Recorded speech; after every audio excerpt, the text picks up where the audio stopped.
ISL പോരാട്ടത്തിന് മുന്നോടിയായി പെയ്ത മഴയിൽ ഗാലറിയിൽ വെള്ളച്ചാട്ടം. അർജന്റീനയുടെ വരവിനായുള്ള അറ്റകുറ്റപ്പണികൾ തട്ടിപ്പെന്ന വിമർശനം.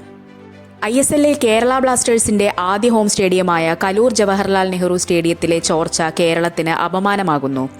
ശനിയാഴ്ച രാത്രി പെയ്ത മഴയിലാണ് സ്റ്റേഡിയത്തിന്റെ മേൽക്കൂരയിൽ നിന്ന് ഇരിപ്പിടങ്ങളിലേക്ക് വെള്ളം കുത്തിയൊലിച്ചത്. ലോക ചാമ്പ്യന്മാരായ അർജന്റീന ഫുട്ബോൾ ടീമിന്റെ വരവിനോടനുബന്ധിച്ച് കോടികൾ മുടക്കി നടത്തിയ നവീകരണ പ്രവർത്തനങ്ങൾ പ്രഹസനമായിരുന്നുവെന്ന് തെളിയിക്കുന്നതാണ് പുറത്തുവന്ന പുതിയ ദൃശ്യങ്ങൾ. ബ്ലാസ്റ്റേഴ്സ് മുംബൈ സിറ്റി FC മത്സരത്തിന്റെ ഭാഗമായി അറ്റകുറ്റപ്പണികൾ നടത്താനെത്തിയ ജീവനക്കാരാണ് മേൽക്കൂരയിൽ ചോർന്നൊലിക്കുന്ന കാഴ്ച ആദ്യം കണ്ടത്.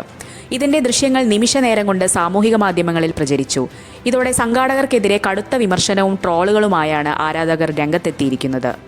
മെസ്സിക്ക് കുളിക്കാൻ ഷവറുണ്ടല്ലോ, കളി കാണാൻ വരുന്നവർക്ക് വെള്ളച്ചാട്ടവും കാണാം, ചൂടൊക്കെയല്ലേ, ഒരു ഗ്യാപ്പ് ഇട്ടതാകും തുടങ്ങി നിരവധി പരിഹാസ കമന്റുകളാണ് വീഡിയോയ്ക്ക് താഴെ നിറയുന്നത്. അർജന്റീന ടീം കേരളത്തിലെത്തുമെന്ന പ്രഖ്യാപനത്തിന് പിന്നാലെയാണ് സ്പോൺസർമാരുടെ നേതൃത്വത്തിൽ സ്റ്റേഡിയത്തിൽ രാജ്യാന്തര നിലവാരത്തിലുള്ള നവീകരണ പ്രവർത്തനങ്ങൾ ആരംഭിച്ചത്. ഇതിന്റെ പേരിൽ വലിയ തോതിലുള്ള ഫണ്ട് സമാഹരണവും നടന്നിരുന്നു. ഏകദേശം 70 കോടി രൂപയുടെ നവീകരണമാണ് സ്പോൺസർ ലക്ഷ്യമിട്ടിരുന്നതെങ്കിലും ടീം വരില്ലെന്നുറപ്പായതോടെ ജോലികൾ പാതിവഴിയിൽ ഉപേക്ഷിക്കുകയായിരുന്നു. നവീകരണത്തിനായി എത്ര രൂപയാണ് യഥാർത്ഥത്തിൽ ചിലവാക്കിയതെന്ന കൃത്യമായ കണക്കുകൾ ഇതുവരെ പുറത്തുവിട്ടിട്ടില്ല. ചോർച്ചയടക്കമുള്ള പ്രശ്നങ്ങൾ പരിഹരിച്ചെന്ന വാദം വെറും തട്ടിപ്പായിരുന്നുവെന്നാണ് നിലവിലെ ഗാലറിയിലെ കാഴ്ചകൾ വ്യക്തമാക്കുന്നത്.